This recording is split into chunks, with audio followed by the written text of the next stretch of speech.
Vous êtes-vous déjà demandé pourquoi, même en suivant un conseil soi-disant infaillible à la lettre, les résultats semblent ne jamais arriver?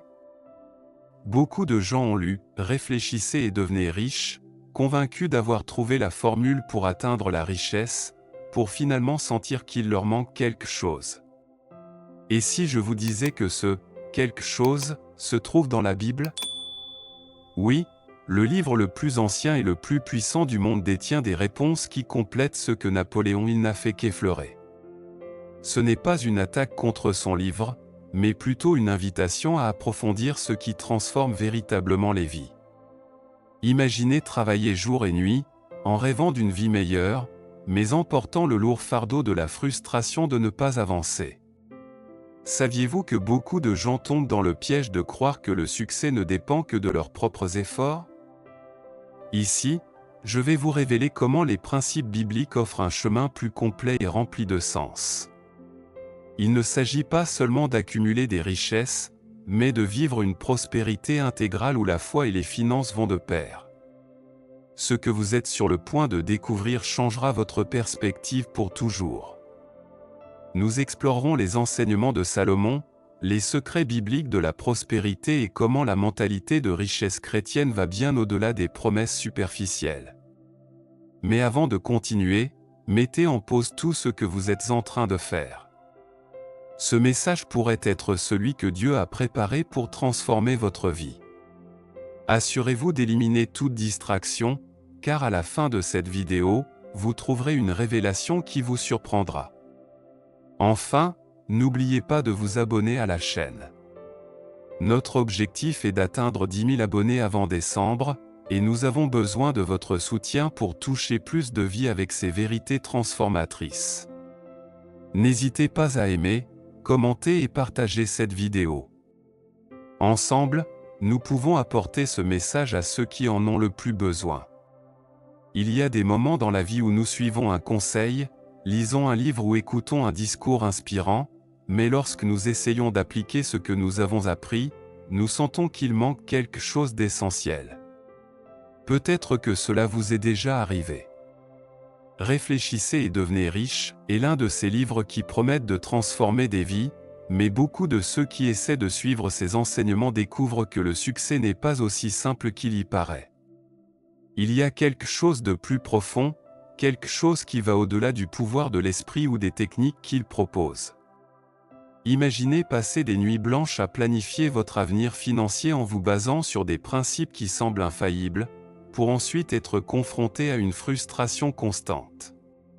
Le problème ne réside pas dans le désir ou la persévérance, mais dans le manque d'une base solide que l'on ne peut trouver que dans la sagesse éternelle de la Bible. La prospérité biblique est différente car elle ne se concentre pas uniquement sur les gains matériels, elle aborde l'équilibre entre le but, la foi et l'épanouissement personnel. Lorsque ces pièces manquent, même le plus grand effort semble vain. Combien de fois vous êtes-vous demandé « Je fais tout correctement, alors pourquoi je ne vois pas de résultats ?» C'est plus courant que vous ne pouvez l'imaginer. Il ne s'agit pas seulement de combien vous voulez quelque chose ou de l'intensité de votre travail, mais d'aligner vos actions sur les principes bibliques du succès. Salomon, l'homme le plus sage qui ait jamais vécu, l'a compris. Il a demandé la sagesse à Dieu, et c'est grâce à cette demande qu'il a obtenu richesse et honneur. Que savait-il que tant de gens ignorent aujourd'hui? La vérité est que le succès que beaucoup recherchent est incomplet. Les gens luttent pour trouver la formule parfaite mais ignorent que la Bible a déjà toutes les réponses dont ils ont besoin. Il ne s'agit pas seulement de rechercher la richesse, mais de vivre avec un but et une direction. La richesse, selon la Bible, n'est pas une fin en soi mais un outil pour accomplir une mission divine et trouver le véritable épanouissement. Beaucoup sont piégés dans l'idée qu'affirmer constamment ce qu'ils désirent est suffisant pour l'obtenir.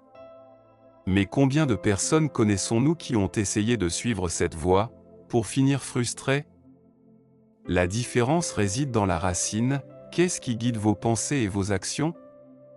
Lorsque nous laissons le monde dicter nos priorités, nous perdons la plus grande richesse, la compréhension des secrets bibliques de la prospérité. Cette vidéo n'est pas seulement une comparaison entre « Réfléchissez et devenez riche » et la Bible, c'est une invitation à explorer ce qui manque, à découvrir ce que la sagesse divine révèle sur le véritable succès. Il y a quelque chose de plus, une perspective plus riche, qui attend d'être révélée. Nous vivons dans un monde où le désir est présenté comme la force qui meut tout. Réfléchissez et devenez riche, nous dit que le premier pas vers la richesse est un désir ardent, une envie qui consume chaque pensée et chaque action. Mais que se passe-t-il lorsque ce désir manque d'une direction transcendante? Salomon, le roi sage, avait tout ce que le cœur humain pouvait désirer, richesse, pouvoir et sagesse. Pourtant, il a lui-même dit, « Tout est vanité et poursuite du vent », tiré d'Ecclésiaste 1h14. La différence réside dans le fait d'avoir un but plus grand qui guide ses désirs. Il est vrai qu'un désir clair peut nous motiver, mais à quoi bon atteindre un objectif qui ne comble pas le vide de notre âme? Souvent, nous nous retrouvons à courir après des choses matérielles, pensant qu'elles nous apporteront le bonheur, pour découvrir qu'elles ne sont pas suffisantes. Salomon l'a compris. Il n'a pas demandé la richesse ou la victoire sur ses ennemis, il a demandé la sagesse pour accomplir le but que Dieu lui avait donné. Cette décision a fait la différence entre avoir un succès temporaire et atteindre une prospérité éternelle. Le problème avec un désir ardent est que, sans boussole spirituelle, il peut nous mener sur un chemin de frustration. Nous devenons obsédés par l'idée d'en obtenir plus, croyant que cela résoudra nos angoisses. Mais à quoi sert de gagner le monde entier, si l'on perd son âme, comme le demande Matthieu 16h26? La prospérité biblique nous enseigne à aligner nos désirs sur les plans de Dieu, en ayant confiance qu'il nous donnera ce dont nous avons besoin pour accomplir notre mission. Souvent, le désir humain se concentre sur le « quoi » et le « comment ». Nous voulons des choses, des objectifs, des réussites, et nous pensons constamment à la manière de les atteindre. Mais la Bible nous invite à considérer le « pourquoi » et le « pour qui ». Salomon a compris que sans Dieu, même le désir le plus ardent devient un lourd fardeau. Il ne s'agit pas de savoir à quel point vous voulez quelque chose, mais si ce que vous désirez a un but qui honore Dieu et bénit les autres. Il y a une grande leçon dans l'exemple de Salomon. Les désirs ne sont pas mauvais en soi, mais ils doivent être ancrés dans quelque chose d'éternel. La mentalité de richesse chrétienne n'ignore pas le désir, mais le place dans le bon contexte. Prospérer, ce n'est pas simplement accumuler, mais vivre une vie qui reflète les principes bibliques du succès. Cela signifie chercher d'abord le royaume de Dieu et sa justice, en ayant confiance que tout le reste sera ajouté, comme l'enseigne Matthieu 6h33. Dans la lutte quotidienne, il est facile de confondre nos envies avec notre but. Nous nous retrouvons à penser que réaliser un rêve personnel nous donnera l'épanouissement que nous désirons si profondément. Mais comme Salomon l'a appris, le vrai succès ne se mesure pas en richesse mais en la capacité de vivre avec un but clair, guidé par la sagesse divine. Les secrets bibliques de la prospérité nous appellent à chercher quelque chose de plus grand que nous-mêmes. Lorsque nous nous demandons si désirer quelque chose intensément est suffisant pour l'obtenir, nous devons nous rappeler qu'un désir ardent n'est que le début. Sans but, il manque de direction. La richesse, selon la Bible, ne satisfait pas seulement les besoins matériels, mais remplit aussi l'âme de sens et de paix. Peut-être que le véritable secret du succès ne réside pas dans l'intensité de votre désir, mais dans la manière dont vous permettez à Dieu de le transformer en un but éternel. On dit que nos pensées façonnent notre réalité, et il y a une part de vérité là-dedans. Réfléchissez et devenez riche, vante le pouvoir de la pensée positive et de l'autosuggestion comme des outils pour atteindre le succès. Cependant, répéter des affirmations est-il suffisant pour transformer nos vies? La Bible nous offre une vision plus profonde, le véritable renouveau ne s'obtient pas seulement avec des déclarations positives, mais avec un esprit transformé par la parole de Dieu. Ne vous conformez pas au monde actuel, mais soyez transformés par le renouvellement de votre intelligence, tiré de Romains 12h2.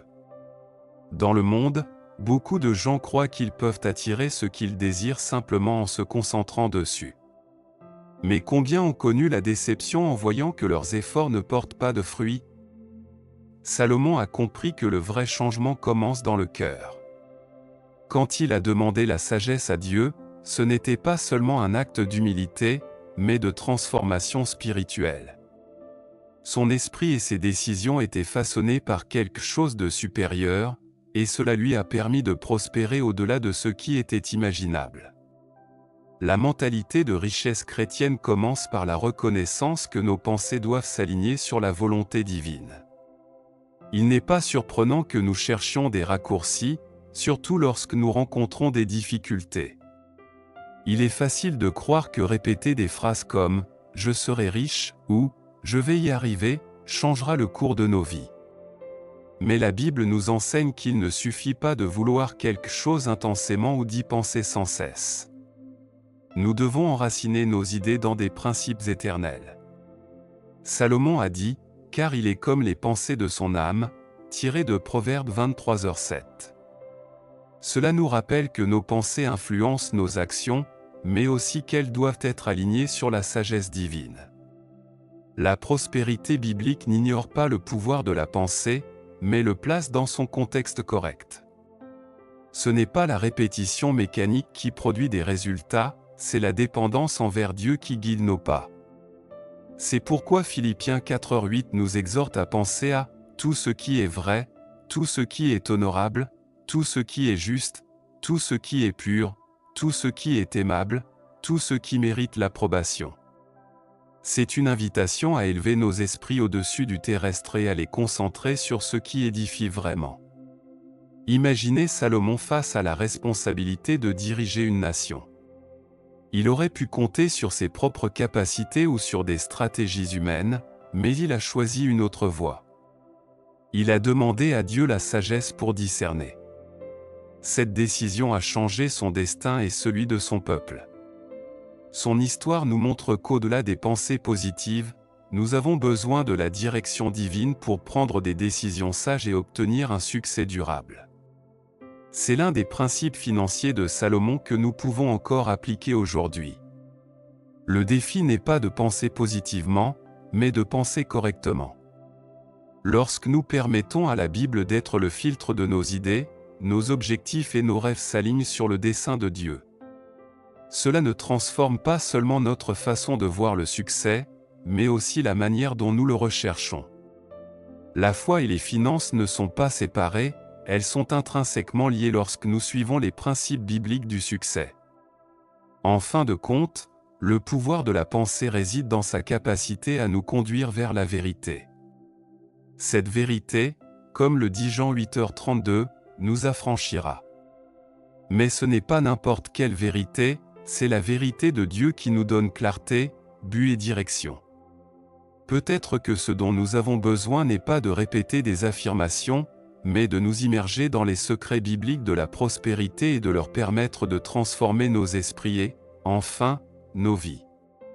Dans un monde obsédé par le matériel, il est facile de confondre la prospérité avec l'accumulation de richesses. Réfléchissez et devenez riche se concentre sur l'idée d'atteindre le succès financier, mais est-ce tout ce qu'il y a dans la vie? La Bible nous offre une perspective plus large. La prospérité ne se limite pas aux biens tangibles, mais englobe la paix, le but et une connexion éternelle avec Dieu. Salomon, qui possédait des richesses inimaginables, en est venu à dire « vanité des vanités ». Tout est vanité, tiré d'Ecclésiaste 1h2. Pourquoi un homme aussi prospère se sentait-il vide? La vérité est que beaucoup de gens, même ceux qui ont atteint le succès financier, sentent qu'il leur manque quelque chose. La richesse, selon la Bible, n'est pas une fin en soi, c'est un moyen d'accomplir un dessein divin et de bénir les autres. Salomon a compris que sans la communion avec Dieu, même la plus grande fortune manque de sens.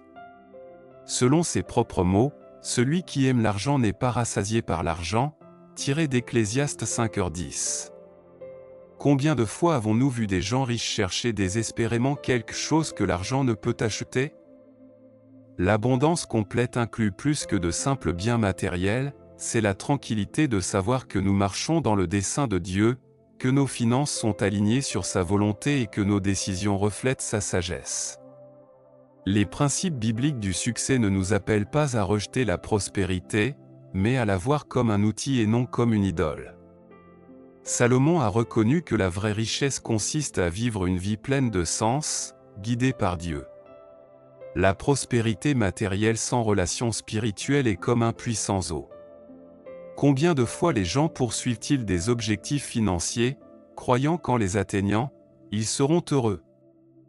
Cependant, ils réalisent que le vide est toujours là. La mentalité de richesse chrétienne nous enseigne que l'argent ne peut pas combler les espaces que seul Dieu peut occuper. C'est pourquoi Jésus a dit, « Cherchez premièrement le royaume et la justice de Dieu, et toutes ces choses vous seront données par-dessus », tiré de Matthieu 6h33. C'est le secret pour vivre une prospérité intégrale, chercher Dieu d'abord. Salomon a été témoin de la façon dont les richesses sans but peuvent devenir un fardeau. Bien qu'il ait eu de l'or, des palais et du pouvoir, il a aussi eu des moments de profonde insatisfaction. Sa réflexion dans l'Ecclésiaste n'est pas seulement une lamentation, mais un avertissement pour ceux qui croient que la prospérité matérielle est la réponse à tous les problèmes. Il a compris que la véritable abondance commence lorsque nous vivons en communion avec Dieu et utilisons ce que nous avons pour sa gloire. Cela ne signifie pas que l'argent est mauvais. En fait, la Bible reconnaît son importance pour remplir nos responsabilités et aider les autres. Mais lorsque l'argent devient le centre de nos vies, nous perdons la perspective divine. Les secrets bibliques de la prospérité nous appellent à un équilibre, reconnaître que l'abondance matérielle est une bénédiction, mais pas notre source de sécurité ou d'identité. Ce n'est qu'en Dieu que nous trouvons une richesse qui transcende le terrestre.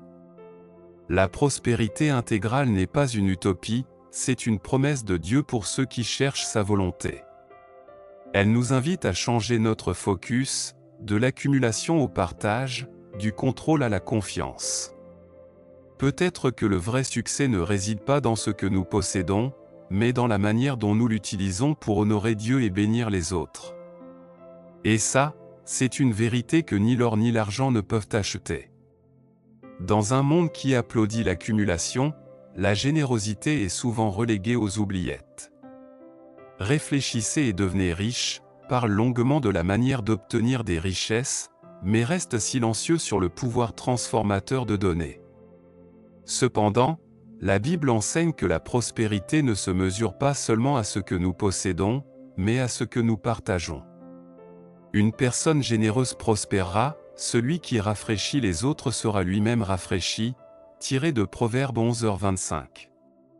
Dans ce principe réside un secret puissant, ce que nous donnons n'est pas perdu, mais multiplié. Imaginez une rivière qui coule constamment. Si l'eau stagne, elle perd sa vie. Il en va de même pour nos richesses. Dieu ne nous bénit pas pour que nous accumulions, mais pour que nous devenions des canaux de bénédiction. Salomon l'a compris lorsqu'il a écrit « Honore l'Éternel avec tes biens, et avec les prémices de tout ton revenu, alors tes greniers seront remplis d'abondance », tiré de Proverbe 3, 9-10. C'est un rappel que la générosité ouvre les portes à une plus grande prospérité, une prospérité qui transcende le matériel. Mais pourquoi est-il si difficile de donner? L'anxiété, la peur de l'avenir et une mentalité de pénurie nous empêchent de lâcher ce que nous avons. Cependant, la foi nous invite à avoir confiance que Dieu est notre source, pas nos possessions. Lorsque nous donnons avec un cœur disposé, nous reconnaissons que tout ce que nous avons vient de lui et que nous ne manquerons jamais de rien. C'est l'un des principes financiers de Salomon qui reste pertinent, donner, ce n'est pas perdre, c'est semer en terre fertile. Souvent, nous pensons que seuls les riches peuvent être généreux. Mais la Bible nous montre le contraire. Jésus a célébré la veuve qui a donné 2 petites pièces, car sa générosité ne dépendait pas du montant, mais de sa disposition, comme raconté dans Marc 12, 41-44. La générosité n'a pas à voir avec ce que nous donnons, mais avec ce que nous retenons. C'est un acte de foi, un témoignage que nous faisons plus confiance à Dieu qu'à nos ressources. La mentalité de richesse chrétienne nous appelle à rompre avec la logique du monde et à embrasser le principe du don. Lorsque nous partageons ce que nous avons, nous expérimentons une prospérité qui ne se limite pas aux financiers, la paix, la joie et une connexion plus profonde avec Dieu et avec les autres. C'est un rappel que nos richesses ne nous appartiennent pas, mais que nous en sommes les intendants pour accomplir des desseins plus grands. Dans les secrets bibliques de la prospérité, la générosité occupe une place centrale. Ce n'est pas seulement un commandement, c'est une invitation à expérimenter comment Dieu multiplie ce que nous offrons avec un cœur sincère. Salomon, malgré sa grande richesse, a compris que donner à Dieu était une priorité. C'est pourquoi ses greniers étaient pleins et ses bénédictions débordaient. Ce principe est aussi pertinent aujourd'hui qu'à son époque. Peut-être que ce dont nous avons le plus besoin n'est pas d'accumuler davantage, mais d'apprendre à lâcher prise. La générosité nous libère de l'attachement et nous connecte à quelque chose de plus grand que nous-mêmes. Elle nous rappelle que la prospérité biblique n'est pas une destination, mais un chemin où ce que nous donnons nous revient de manière que nous ne pouvons même pas imaginer. Peut-être qu'en donnant, nous découvrons le vrai sens d'être bénis. La persévérance est une vertu que le monde applaudit. On nous dit que nous ne devrions jamais abandonner, que le succès est pour ceux qui le poursuivent sans relâche. Réfléchissez et devenez riches souligne l'importance de persévérer, mais oublie souvent quelque chose de crucial, sans la faveur de Dieu, nos efforts peuvent être comme construire des châteaux de sable. Salomon l'a exprimé de manière poignante, « Si l'Éternel ne bâtit la maison, ceux qui la bâtissent travaillent en vain », tiré du psaume 127, 1. Il y a ceux qui travaillent sans relâche mais sentent que leurs efforts ne portent pas de fruits. Peut-être que vous vous êtes aussi senti comme ça, comme si vous étiez piégé dans un cycle de tentatives infructueuses.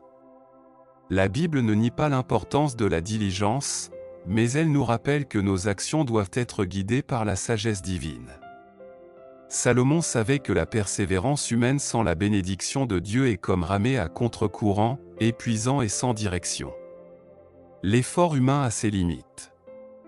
Peu importe nos efforts, il y a des choses qui sont hors de notre contrôle.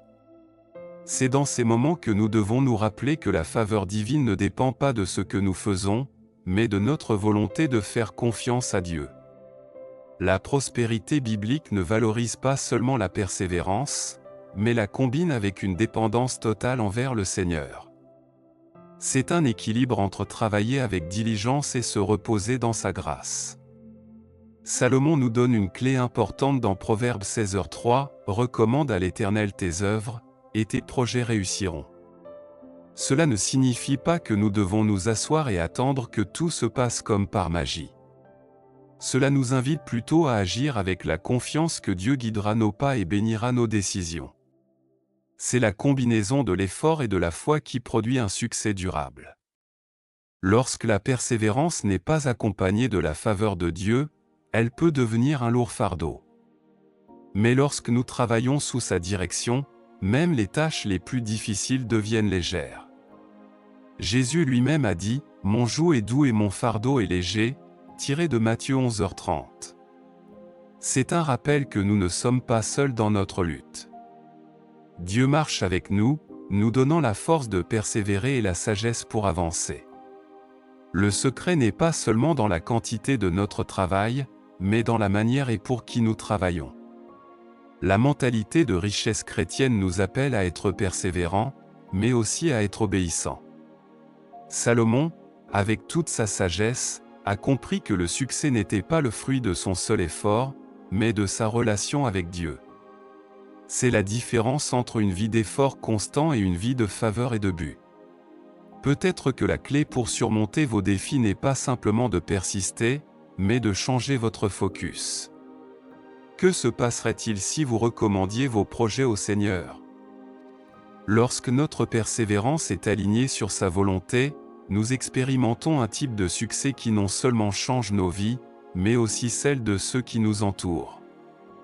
La faveur divine n'est pas un raccourci, c'est la force qui transforme nos efforts en résultats éternels. Quand nous entendons le mot « foi », nous pensons souvent à quelque chose de spirituel et déconnecté de nos finances. Cependant, la Bible nous enseigne que la foi ne transforme pas seulement nos âmes, mais aussi notre façon de voir et de gérer la prospérité. Réfléchissez et devenez riche mentionne la foi comme un composant psychologique pour atteindre le succès, mais la perspective biblique va bien plus loin. La vraie foi, ce n'est pas seulement croire que quelque chose peut arriver, c'est faire confiance à Dieu comme source de toute richesse et de tout but. Imaginez la vie d'Abraham, qui a tout quitté pour suivre une promesse divine. Il ne savait pas exactement comment ni quand, mais il avait confiance que Dieu tiendrait sa parole. Cette foi l'a conduit à devenir le père d'une grande nation et un exemple d'obéissance. De même, Salomon a demandé à Dieu la sagesse, pas la richesse. Sa confiance que Dieu pourvoirait à ce qui était nécessaire a abouti à une abondance au-delà du matériel. C'est la différence entre dépendre de nos propres capacités et dépendre du Seigneur. La prospérité biblique commence par la foi, non pas comme un outil pour manipuler les résultats, mais comme une connexion avec la volonté de Dieu. La richesse, selon la Bible, n'est pas un objectif isolé, elle fait partie d'un but plus grand qui inclut la bénédiction des autres et la glorification du Seigneur. Dans Hébreux 11:6, il nous est rappelé, « Or, sans la foi, il est impossible de plaire à Dieu. » Cela nous met au défi de repenser notre façon de voir nos finances, non pas comme quelque chose d'indépendant, mais comme une extension de notre relation avec lui. Il est courant que, face à des défis financiers, nous ressentions de l'anxiété et de l'insécurité. Mais la foi nous invite à nous reposer sur la provision divine. Jésus lui-même nous a appris à prier en disant « Donne-nous aujourd'hui notre pain de ce jour », tiré de Matthieu 6:11. Cette simple phrase résume la confiance que Dieu prend soin de nos besoins quotidiens. Il ne s'agit pas de nier l'effort humain, mais de reconnaître que notre travail est fructueux lorsque nous faisons confiance à sa direction. La foi et les finances sont intrinsèquement liées. Lorsque nous faisons confiance à notre propre force, nous pouvons tomber dans le piège de la cupidité ou de la peur. Mais lorsque notre foi est ancrée en Dieu, nos décisions financières reflètent sa sagesse et son but. Salomon l'a parfaitement résumé dans Proverbe 3, 5-6, « Confie-toi en l'Éternel de tout ton cœur, et ne t'appuie pas sur ta sagesse, reconnais-le dans toutes tes voies, et il aplanira tes sentiers. » Le livre « Réfléchissez et devenez riche » se concentre sur le pouvoir de croire en soi, mais la Bible nous appelle à quelque chose de bien plus profond, à croire en celui qui a le contrôle de tout. Cette perspective ne transforme pas seulement notre façon de voir l'argent, mais aussi la manière dont nous l'utilisons. La mentalité de richesse chrétienne ne concerne pas ce que nous possédons, mais notre confiance que Dieu pourvoira à ce qui est nécessaire pour accomplir son dessein dans nos vies. Peut-être que la plus grande richesse que nous puissions atteindre ne se trouve pas dans ce que nous accumulons, mais dans la paix qui vient de savoir que Dieu est aux commandes. Cette confiance nous libère du stress et de l'anxiété, nous permettant de prendre des décisions financières sages et généreuses. La foi nous connecte à une prospérité qui non seulement satisfait nos besoins, mais nous prépare aussi à impacter les autres de manière éternelle. Dans un monde où l'information abonde, beaucoup de gens confondent la connaissance et la sagesse. Mais la sagesse est plus que l'accumulation de données ou de stratégies, c'est la capacité de prendre les bonnes décisions, guidées par des principes éternels. La Bible nous enseigne que la sagesse est le fondement de toute véritable prospérité. Salomon, l'homme le plus sage de l'histoire, l'a compris lorsqu'il a demandé à Dieu non pas la richesse ou le pouvoir, mais la sagesse pour gouverner. En conséquence, il a reçu bien plus qu'il ne l'imaginait. « Je ferai ce que tu as demandé. Je te donnerai un cœur sage et intelligent. » De plus, je te donnerai ce que tu n'as pas demandé, la richesse et l'honneur, tiré de 1 Roi 3, 12-13. La prospérité biblique ne commence pas par le désir d'avoir plus, mais par la recherche de la sagesse divine. Salomon savait que sans elle, même les plus grandes richesses pourraient devenir un fardeau. Dans Proverbe 4:7, il a déclaré « Voici le commencement de la sagesse, acquiert la sagesse, et avec tout ce que tu possèdes, acquiert l'intelligence. » Ce principe est toujours valable aujourd'hui.